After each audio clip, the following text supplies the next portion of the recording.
Hello and welcome to Movie Vault 666. My name is Chris, and today I'm bringing the show back from the dead at last. And what better time than around Halloween? Oh, come on, that was good. Come on. Yes, today I'm going to be looking at the film House 3 The Horror Show for today's Halloween special.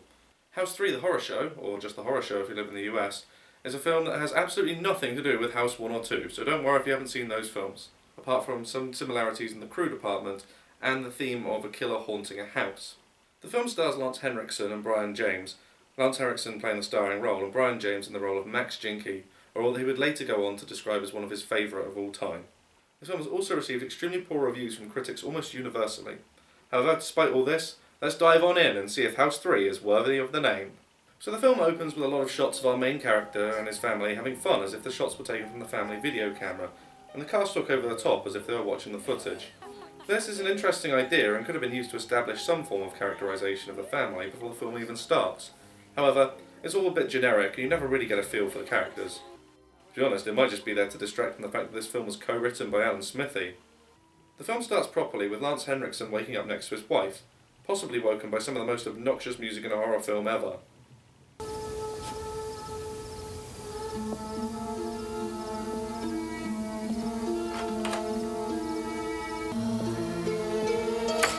I thought I told you to turn your music off, fool. He checks on his son, who must be the favoured child, as he gets the emotional scene rather than the "oh, he's still alive" moment the daughter got. However, having found that his children are alive, for some reason now it's gun grabbing time. The cat provides the obligatory jump scare for this scene, and with that out of the way, Lance Henriksen, or Lucas to give him his character's name, continues his search as he heads down to the basement. Anyway, to cut a long story short, the payoff is a flashback. The flashback shows us Lucas arriving at a facility that apparently contains a power plant and a diner. There's also the hideout of some form of cop killer. Fortunately for Lucas, he remembered to bring his nervous black cop stereotype with him, so he should be fine. It would also appear that Lucas got a lot of his ideas about detective work from Scooby-Doo reruns, as he instantly decides the two should split up and explore a different building. Alright, I'll put 15 rounds for the prick. He eats and shits same as us, right? What do you got up there? Let's go. Lucas heads into the diner and finds out to his horror that it's a little chef. I'd recognise that blatant disrespect for hygiene anywhere. So having found nothing of note, Lucas heads to the power plant to check up on his partner, who I'm sure is just fine.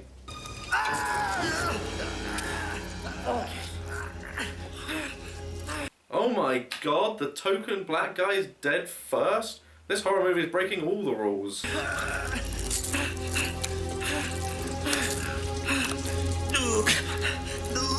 Where are you hit? It's not that. You're on my groin. Lucas then heads up to confront the villain named Max Jinky, who was using a little girl as a hostage.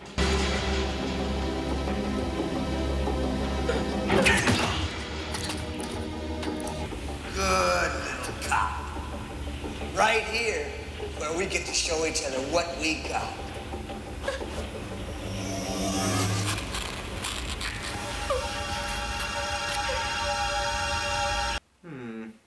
I can't help but feel that something is missing.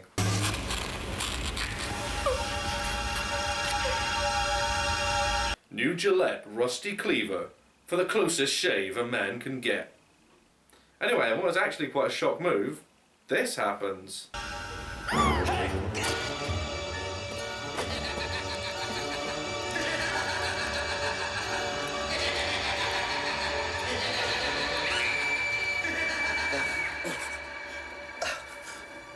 A nightmare. So the bit of Lucas walking down to the basement was a dream? I mean, come on, what was the point? All it did was just set up the rest of it as an obvious dream. Why even include it?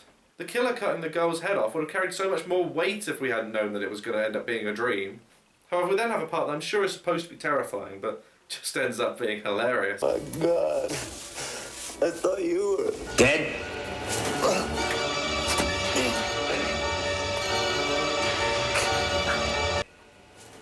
Not only is the image of the villain in women's clothes pretty hilarious, but the effect of the axe strike and his reaction make this more of a comedic scene.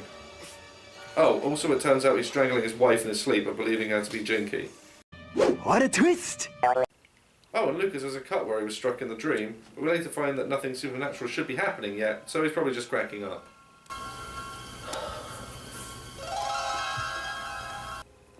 Anyway, it's established that Lucas has been advised to seek mental help due to the trauma of the events of the flashback. His wife tries to convince him to go to a psychiatrist and not continue his intention to go to Jinky's execution. Have you talked to Hank Miller about it? Miller thinks that I need more desk time, that I ought to continue my sessions with Dr. Tower. Maybe you should. Don't start with that psychiatry shit. Lucas, you just tried to strangle me. Locking Jinky up didn't make the nightmare stop. Maybe knowing that he's dead won't make them stop either. However, she fails, and as such, after a few pointless moments, we cut to Lucas at the execution.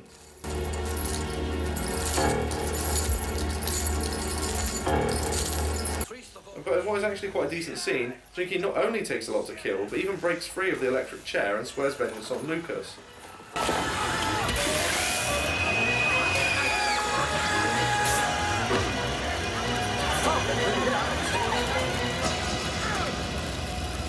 Lucas, I'm gonna tear your world apart. Coming back to fuck you up.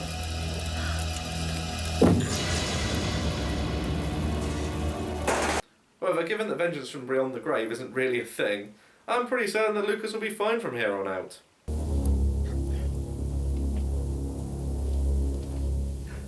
He's dead.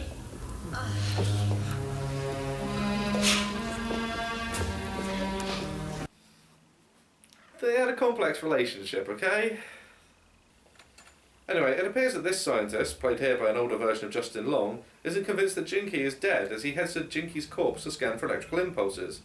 But Jinky's dead, surely? Or is he?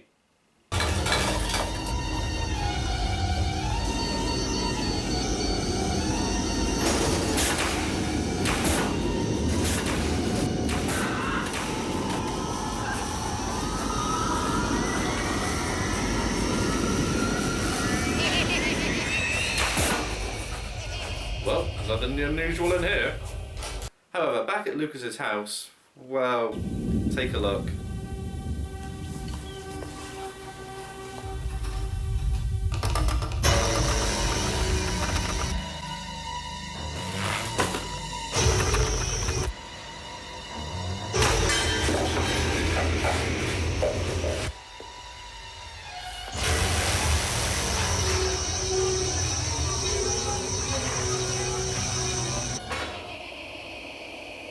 The mother then heads into the basement looking for their cat, Cosmo.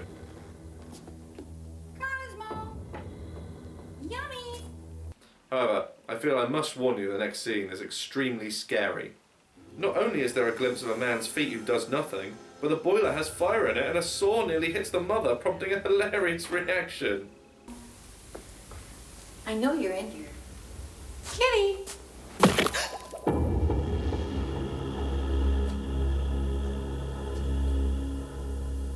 Kitty? Is it just me, or does she genuinely think the cat did that? How regularly does the cat attempt to assassinate her? In fact, I'm tempted to put anything which isn't directly stated as Jinky's work down to the cat. Although maybe they're in cahoots. Meanwhile, at the psychiatrist's office, Lucas admits how much he wanted to see Jinky die. You have any guilt about this? I would have paid to see that scum die. Which seems pretty odd to me. You feel better though. However, seemingly what really bothers the psychiatrist is that Lucas has some blood on his shirt. I can get back to work if you sign those release papers. What's that? On your shirt? There's nothing, just a scratch. Did you cut yourself? I don't know. Just Let me see that. Open your shirt. what the hell for? I want to see it. It's like What is that? How'd that happen? I don't know. It's just a thing. You having that dream again? Yeah. Did he throw the cleaver? Yeah. Are you signed this thing for me, Doc, or what? Okay, sure. Lust for death, recurring nightmares. That sounds fine to me. Just sign these forms. So now I'm going to show you a scene which I have to show you for later events, and trust me, you'll appreciate this when we get to the end of the film. What's all this? This mess is quick. It's 2 cases of chocolate and 1 of strawberry. And how are you gonna pay for all this? It's free. They send it to me. Why? Because I wrote and told them I found rat hair in my last carton of otherwise delicious product. Scott, it's the 4th delivery this month. I'm gonna have to talk to your father about all this. He's not gonna be real happy about it. Mom, it's not that serious. I mean, what's the problem here? I just wish you wouldn't rip off the entire world. With that strange scene out of the way, we watch Lucas as he walks across the parking lot and bumps into Professor Long from earlier, who has an odd message to give to Lucas. It's Janky. He's coming back. What the fuck are you talking about? It's not over yet. He's coming back I for you. need this like a fucking hole in the head. No. The guy is dead. He was fried. Well, Fry, that's just the point. You see, he's coming back for you. You're his What link, are you, his some focus, kind of his fucking nut hatred or for you. something? No, listen to me. It's very important. He knows what frightens you. Oh, yeah? He knows how to get at you. He'll lead you any way he can. He'll go through your family if he Oh, has to. man, don't talk about No, listen, it's very important. Hey. Please, Mr. McCarthy, I've got to talk. Please, listen. You've got to listen. Oh, he was supposed to be my bride to the cast party. Cut to Lucas driving home and begins to have flashbacks to earlier in the film.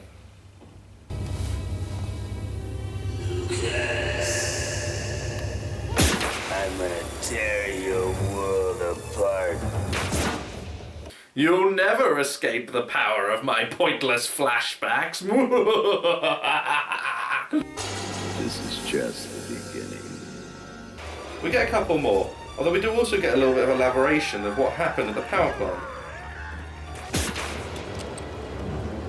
Lucas! Then Jinky gives his weird little laugh and vanishes.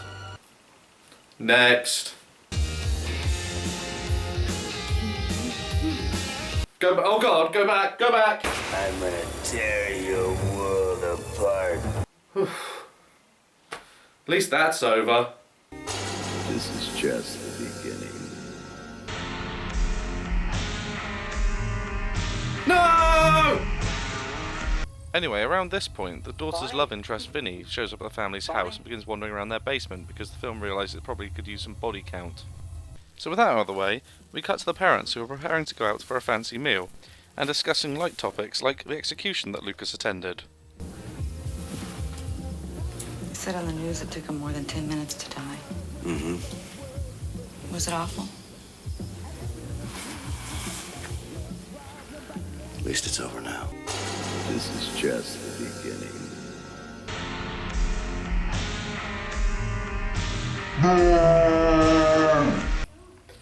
Meanwhile in the basement, Vinny hears what he thinks is Bonnie. That's the daughter, by the way. He then tries to find her. But even though we know it's Jinky, for some reason he tells him to take his trousers down. Is what you want?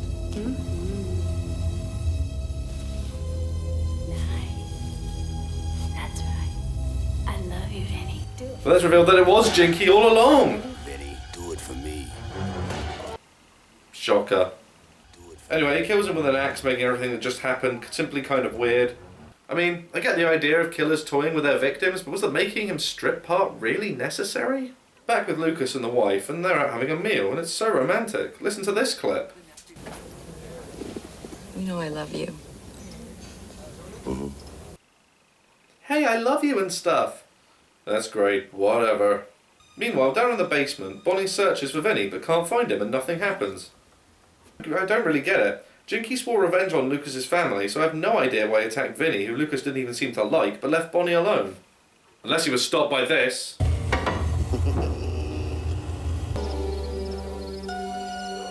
Curses! They're home. For some reason my plan is foiled. Or maybe it was because he was saving up for his most fiendish plan yet. Crank calling Lucas. Yeah.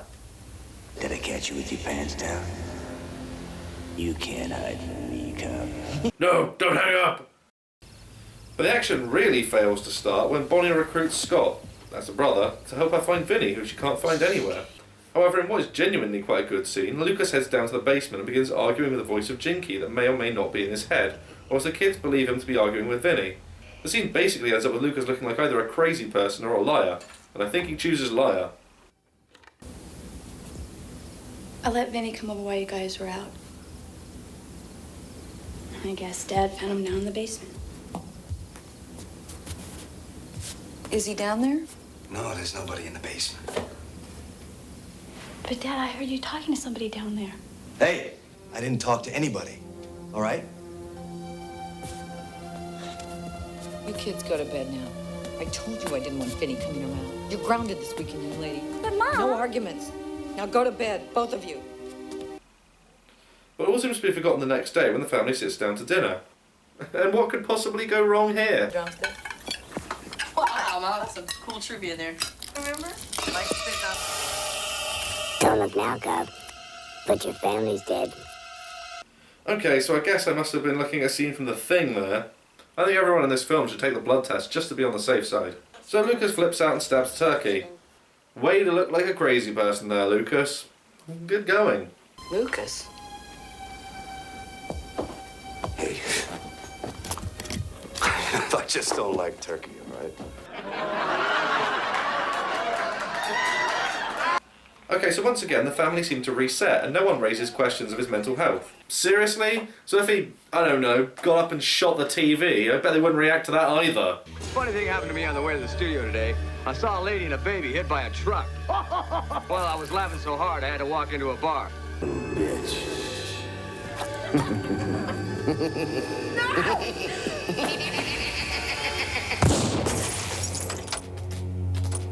There's never anything good on. That's Lucas. Of course, I'm kidding. This time seems to be too much, and Lucas is back with his psychiatrist. Of course, his psychiatrist, being the fine, rational person we know and love, he decides the best thing for him would be to break into the dead man's house. At least that's all I can assume, because that's where he goes immediately afterwards. Lucas searches the house a bit and finds a picture of his family in Jinky's house. Although I have to question whether Jinky took that when he was alive, and if so, why didn't he ever try anything like this before he died? If Lucas was such a thorn in his side. At any rate, the picture distracts Lucas long enough for the professor from earlier to show up. Except he's not a professor, his name is Peter Campbell. Peter has an interesting theory to share with us as well. Oh god, here it comes. I must warn everyone watching at home that what follows is so insane that I'm going to put my fingers in my ears and go la la la la la until he stops talking. I suggest that you all do the same. Here it comes. Good luck, everybody. Max Jenke is not dead. No. The electrocution, it allowed him to move from the material plane. When I was at Columbia, I was working on a theory of pure evil as a form of electromagnetic energy, an electricity of evil. This is an electric chair. He was practicing, like taking snake venom to build up his immunity. Keep talking. Please don't. Even if evil is electricity, how will shooting him with more electricity pull him back to reality and not just make him super powerful / evil? Also, if you committed enough evil acts, would you go across the other side and fight him? That would make a pretty interesting film if partway through the protagonist had to commit enough evil to fight the bad guy. It's just staggering how far out of their way they went to invent an excuse to copy Freddy Krueger. The whole theory makes so little sense, I can't be bothered to keep poking holes in it, so let's just move on. So with that nonsense aside, the daughter gets a phone call from Jinky, who is pretending to be Vinny. The phone call tells her to go down to the basement where there's a surprise. The surprise turns out to be a free wallet.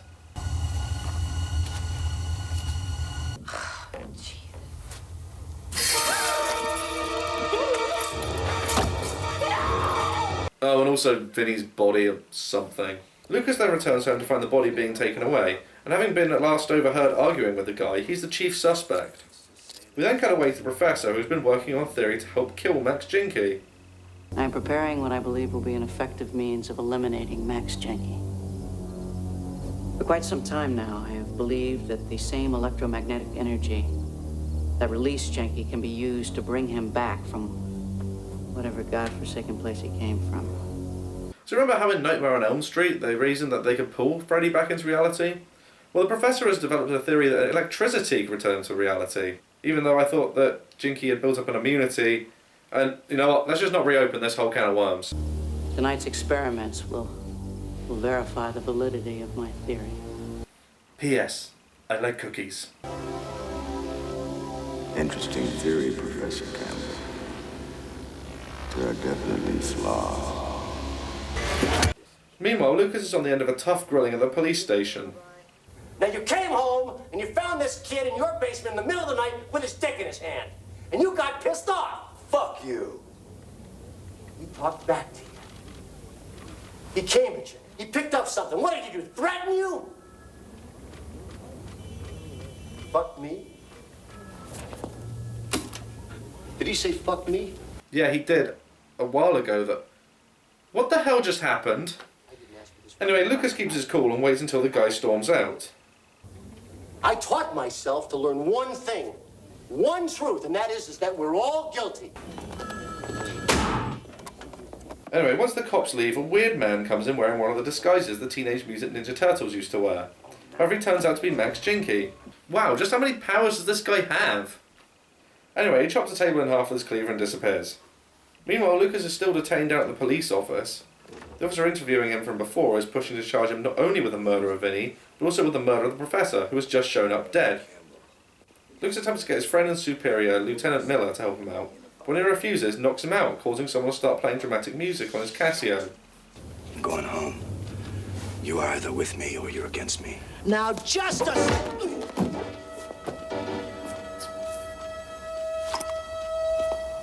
Anyway, Lucas is back out, and a good thing too, as someone is singing haunting nursery rhymes at his wife.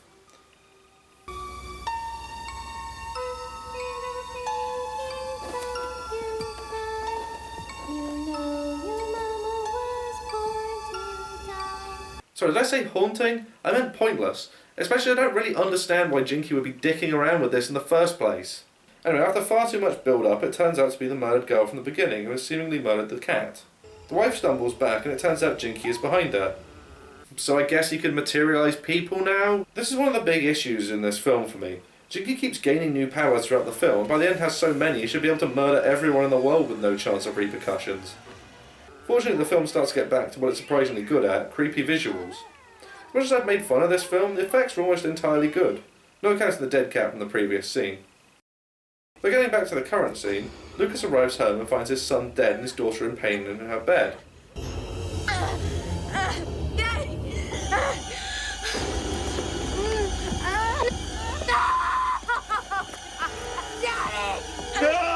Bitch is even more fine than her mother. The scene also shows how far gone Lucas is when he points the gun at his daughter to cure her. After tumbling down the stairs like a moron, Lucas awakens and finds his son and daughter alive at a table with a baby Jinky. He then follows the sound of mocking nasal laughter through his evil furnace. He eventually finds his wife being hung by a rope as the girl from the beginning makes it known that she's not keen about being dead. Too late again, mister. Hey! No, no, no, no! Anyway, it turns out to be another cheap illusion and Lucas sets off again. Lucas is surprise attacked by Jinky shortly after, and Jinky manages to grab his wife, creating a tense standoff kind of reminiscent of the greatest movie of all time, Commando. I'm not gonna shoot you between the eyes. I'm gonna shoot you between the balls. The standoff shows just how much Jinky enjoys making Lucas suffer, but it's ended when Wifey escapes Jinky's clutches, and Jinky and Lucas tussle.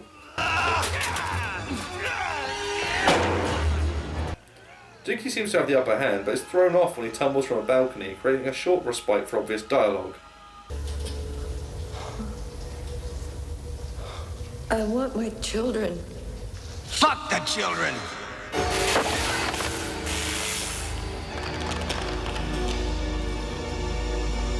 Lucas! This isn't finished!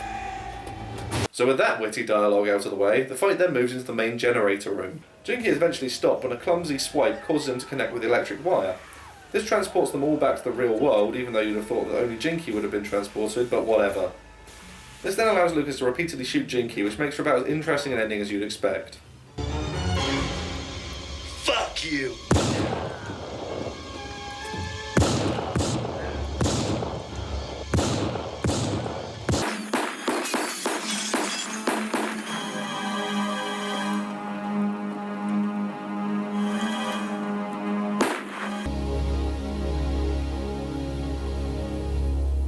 So anyway, that was House 3 and... This is just the beginning. Oh, okay, fine. The film actually does continue with the important issue of what becomes of the house. I guess it is in the title after all. Well, it turns out that they put the house up for sale. I guess the murder charges were dropped when Jinky turned up dead again. Must be confusing for record keepers when there are now two corpses of the same person. However, there are other important issues to be resolved, such as the payoff to the son writing phony complaint letters. Mr. McCarthy? Yeah. Scott McCarthy? That's me. Oh, well, I've got something very important to talk to you about, young man. All right. Well, I've been with Uncle Tex now for over 15 years, and, well, we never had anything like this happen, son. And Uncle Tex wants you to have his personal apology and tell you that he has personally inspected the hands of every Texas employee. Well, they've all got two good ones. And Uncle Tex wants you to have his personal assurance that the object you found in our chili was simply not a human thumb. And he hopes that you will accept this 5-year supply of our chili, complimentary. And if you're ever in Texas way, hey, don't forget to look us up personally, you hear? Yeah, you got it. What a great end to a movie, right? I can't believe that more don't end with just random chili men showing up for no reason. But in fact, there's even more. You see, it turns out that the cat survived, and we have to have some cheesy 80s music because nothing screams classic horror like that. Great. So that was House 3, and to be honest, it wasn't as bad as I was expecting. The film had some practical effects in places and genuinely creepy scenes. Additionally, Brian James was excellent as Max Jinky. Unfortunately though, this film was let down by several other factors. Firstly, the killer's backstory and powers needed totening up. The electricity as evil thing is pretty out there and doesn't make much sense. Additionally, some of the performances of this film were quite lacking. Some of the characters didn't get enough screen time or weren't characterised well enough to really deserve inclusion in the film. Finally, the ending was a huge letdown. Watching Lucas shoot Jinky repeatedly wasn't a particularly thrilling finale. The Alan endings were not only pointless but rather jarring in the shift in tones. It's pretty clear to see that this film lifted far too much from A Nightmare on Elm Street and other movies of the time. And without a real distinct personality, it's pretty easy to see why it's got such a low rating on many review sites. Overall, I think that it could have been a lot worse, and it was fun in places, but I find it quite hard to recommend to anyone. But anyway, thank you for watching another episode of Movie Vault 666. I'm Chris, and I'll see you next time.